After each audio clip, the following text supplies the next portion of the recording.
Well, here we are, another day, another act of political violence in America. And as I say, with any shooting that happens, whether it's something like what happened to former President Trump, whether I'm talking about a school shooting, a shooting on the streets in anywhere in America, a mosque, a church, a synagogue, these are acts of terror. These are acts, look at the crowd, look at how they responded. That's what an act of terror looks like. And this is part of what the FBI uses as part of its definition of terrorism, the actions that you just saw. And this is not something that people should be talking about as it relates to, well, your political affiliation means that you can't condemn violence. No, if you're serious about humanity, if you care about all people, then you have to condemn this, as I do. And the fact of the matter is, people throw out this stuff about all lives matter. Well, to me, they actually do.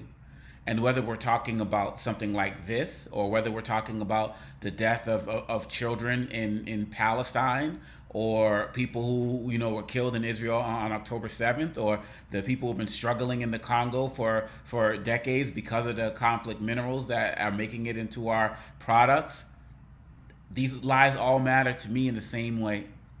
And so I'm not going to be that guy who's going to be like, oh man, we can't say anything because we're independent or we're Democrats or blah, blah, blah. No, this is ridiculous. That's not who we are, and we got to be better than that. Having said that, I have to say that watching what's happened since last night and throughout the day today, I'm very frustrated once again with the media, because the media are letting politicians and their guests both sides this argument. I was watching Speaker Mike Johnson on with Savannah Guthrie and the other host, I forget, Willie Geist, this morning.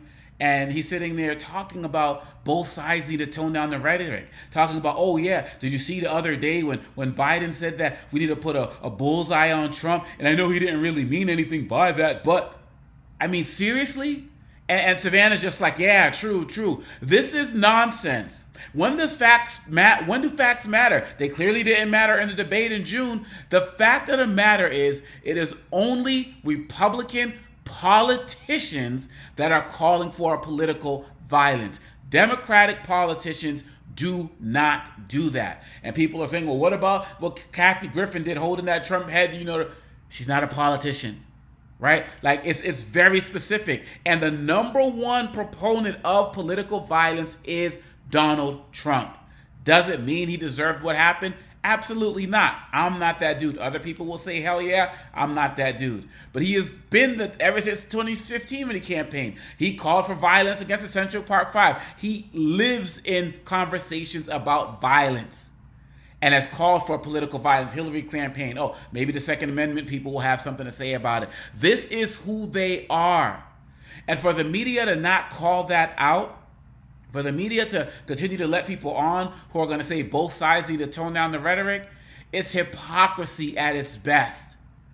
And it's very frustrating, because I am pretty sure that I don't think the Trump campaign has stopped fundraising and putting out ads. I'm not sure, but I know the Biden campaign has done that in terms of not putting out ads and the like.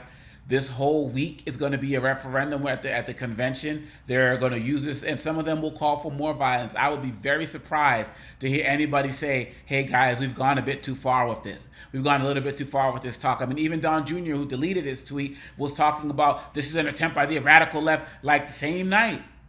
J.D. Vance, putting off this stuff.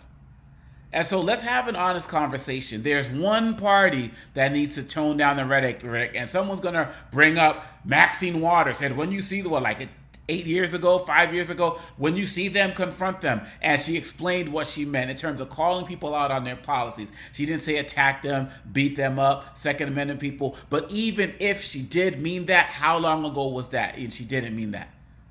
So come on. When are we going to be honest about this? If we want to really make a change, and people are talking about we need to unite, it's one party right now that speaks about what happened yesterday as being normal, as being commonplace. All the chance to lock her up. All of the, if you see them, kick the crap out of them. What did the guy from the Heritage Foundation say? We're trying to avoid a second, it'll be bloodless if the left lets it. This is their talk. And then people want to throw out this nonsense about, oh, well, this guy, the shooter, gave $15 to Act Blue, which is not a terrorist organization, which is not a far left organization. It gives money to political candidates, but the man is a registered Republican. So why do people even feel like they need to throw that in there? Because if that's the case, look at Trump's history of contributions to Democrats. He has of hundreds of thousands of dollars, maybe in the millions, of giving money to Democrats until he decided to run for office. Said in an interview once, I think, I'd rather vote Democrat because, the country seems to go to hell or something when Republicans run it. So, I mean, does that make him a Democrat? And media types, are you going to bring that up? Are you going to cite that? Or are you going to continue to let people use a $15 contribution from 3 years ago as an opportunity to try to both sides this thing? If people should just get rid of conversations about him being a registered Republican if they're going to say, but he gave. How many Republicans have given to Democratic causes, particularly now with everything going on with abortion and the like? Does that make them any less Republican because there's a particular issue they may be of interest for them? So once again, if we're going to have a real conversation about this in the next few weeks, have a real conversation, have an honest conversation. Call out the politicians you're going to bring on television who are Republican to talk about. Call out those NRA folks who talk about this daily, and this is part of their shtick. If we want real unity, if we want change, we got to call out the people who are doing this. Because really, at the end of the day, look, we know people of all sides of the political spectrum have talked about violence in some way, shape, or form. But as it relates to non-politicians, it's not even night and day. It's not even night and day as it relates to non-politicians who are part of the Republican Party and those who are part of the Democratic Party. It's not. And we can condemn violence wholeheartedly, as I do.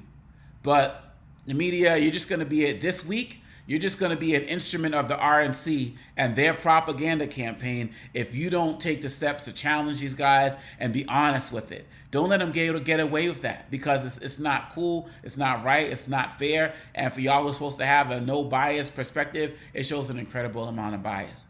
And so I hope that y'all find it in yourselves to realize what y'all have been saying over these last couple of hours, last few hours, last 24 hours or whatever, and do better.